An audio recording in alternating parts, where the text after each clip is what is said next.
शिव जी भगवान की जय हो। सोमवार व्रत कथा। पहले समय में किसी एक नगर में एक धनी व्यापारी रहता था। दूर दूर तक उसका व्यापार फैला हुआ था। नगर के सभी लोग उस व्यापारी का सम्मान करते थे। इतना सब कुछ से संपन्न होने के बाद भी व्यापारी बहुत दुखी था, क्योंकि उसका कोई पुत्र नहीं था, जिस कारण अपनी मृत्यु के पश्चात व्यापार के उत्तराधिकारी की चिंता उसे हमेशा सताती रहती थी। पुत्र प्राप्ति की इच्छा से व्यापारी प्रत्येक सोमवार भगवान शिव की व्रत पूजा किया करता था और शाम के समय शिव मंदिर में जाकर शिव जी के सामने घी का दीपक जलाया करता था। उसकी भक्ति देखकर माँ पार्वती प्रसन्न हो गई और भगवान शिव से उस व्यापारी की मनोकामना पूर्ण करने का निवेदन किया। भगवान शिव बोले, इस संसार में सबको उसके कर्म के अनुसार फल की प्राप्ति होती है। जो प्राणी जैसा कर्म करता है उसे वैसा ही फल प्राप्त होता है। शिव जी द्वारा समझाने के बावजूद माँ पार्वती नहीं मानी और उस व्यापारी की मनोकामना पूर्ति हेतु वो शिव जी से बार बार अनुरोध करती रही। अंततः माता के आग्रह को देखकर भगवान भोलेनाथ को उस व्यापारी को पुत्र प्राप्ति का वरदान देना पड़ा। वरदान देने के पश्चात भोलेनाथ माँ पार्वती से बोले, आपके आग्रह पर मैंने पुत्र प्राप्ति का वरदान तो दिया है, परंतु उसका यह पुत्र 16 वर्ष से अधिक समय तक जीवित नहीं रहेगा। उसी रात भगवान शिव उस व्यापारी के स्वप्न में आए, उसे प्राप्ति का वरदान दिया और उसके पुत्र के 16 वर्ष जीवन की रहने की बात बताई। भगवान के वरदान से व्यापारी खुशी तो हुआ, लेकिन पुत्र की अल्पायु की चिंता ने उस खुशी को नष्ट कर दिया। व्यापारी पहले की तरह सोमवार के दिन में भगवान शिव का विधिवत व्रत करता रहा। कुछ महीनों के बाद उसके घर में अति सुंदर बालक जन्म लिया। घर में खुशियां भर गई। बहुत धूमधाम से पुत्र जन्म का समारोह मनाया गया, परंतु व्यापारी को पुत्र जन्म की अधिक खुशी नहीं हुई, क्योंकि उसके पुत्र की अल्पायु का रहस्य का पता था। जब पुत्र 12 वर्ष का हुआ तो व्यापारी ने उसके मामा के साथ पढ़ने के लिए वाराणसी भेज दिया। लड़का अपने मामा के साथ शिक्षा प्राप्ति हेतु चल दिया।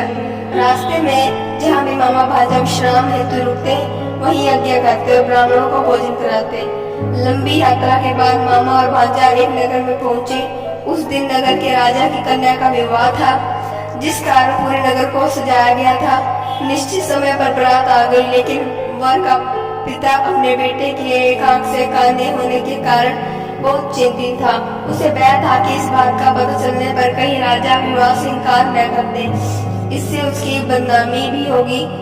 जब वर के पिता ने व्यापारी के पुत्र को देखा तो उसके मस्तिष्क में एक विचार आया।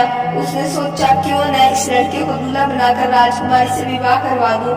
विवाह के बाद इसको धन देकर विदा कर दूंगा और राजकुमारी को अपने नगर ले आऊंगा।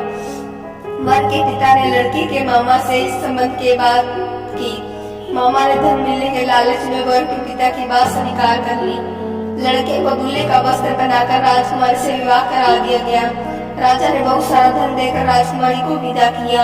शादी के बाद लड़का जब राजकुमारी से साथ लौट रहा था तो वह सच नहीं छिपा सका और उसने राजकुमारी की ओढ़नी पर लिख दिया, राजकुमारी, तुम्हारा विवाह मेरे साथ हुआ था। मैं तो वाराणसी पढ़ने के लिए जा रहा हूँ और अब तुम्हें जिस नवयुवक की पत्नी बनना पड़ेगा वह कान्हा है। जब राजकुमारी ने अपनी ओढ़नी पर लिखा वो पढ़ा तो उसने कान्हा लड़की के साथ जाने से इनकार कर दिया। राजा सब बातें जानकर राजकुमारी को महल में रख लिया। उधर लड़का अपने मामा के साथ वाराणसी पहुंच गया और गुरुकुल में पढ़ना शुरू कर दिया। जब उसकी आयु 16 वर्ष की हुई तो उसने यज्ञ किया। यज्ञ के समाप्ति पर ब्राह्मणों को भोजन कराया और खूब अन्न वस्त्र दान किए। रात को वह अपने शयन कक्ष में सो गया।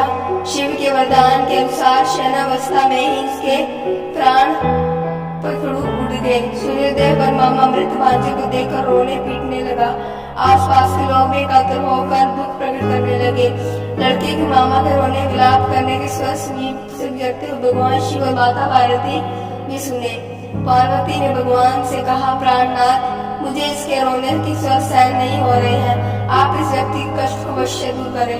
भगवान शिव ने पार्वती के साथ अदृश्य रूप में समीप जाकर देखा तो भोलेनाथ पार्वती बोले, यह तो उसी व्यापारी का पुत्र है जिसे मैंने 16 वर्ष की आयु का वरदान दिया था। इसकी आयु पूरी हो गई है। माँ पार्वती ने फिर भगवान शिव से निवेदन कर बालक को जीवन देने का आग्रह किया।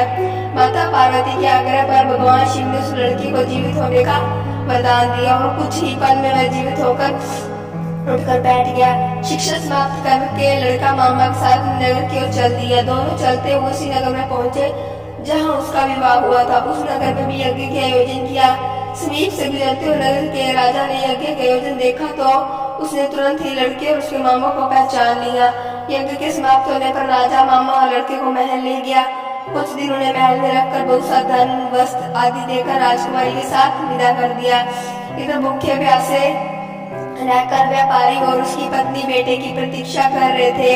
उन्होंने प्रतिज्ञा कर रखी थी कि यदि उनके बेटे की मृत्यु का समाचार मिला तो दोनों अपने प्राण त्याग देंगे। परंतु जैसे ही उनके बेटे के जीवित वापस लौटने का समाचार सुना तो वह बहुत प्रसन्न हुआ। वह अपनी पत्नी और मित्रों के साथ नगर के द्वार पर पहुंचा। अपने बेटे का विवाह का समाचार सुनकर पुत्र वधू राजकुमारी को देखकर उसकी खुशी का ठिकाना न रहा। उसी रात भगवान शिव ने व्यापारी के सपन में आकर कहा, हे श्रेष्ठी, मैंने तेरे सोमवार के व्रत करने और व्रत कथा सुनने से प्रसन्न होकर तेरे पुत्र को लंबी आयु प्रदान की है। पुत्र की लंबी आयु जानकर व्यापारी बहुत प्रसन्न हुआ। सोमवार का व्रत करने से व्यापारी के घर में खुशियां लौट आई। शास्त्रों में लिखा है कि जो स्त्री पुरुष सोमवार का विधिवत व्रत करते हैं और व्रत कथा सुनते हैं उनकी सभी इच्छाएं पूर्ण होती हैं। शिव भगवान की जय।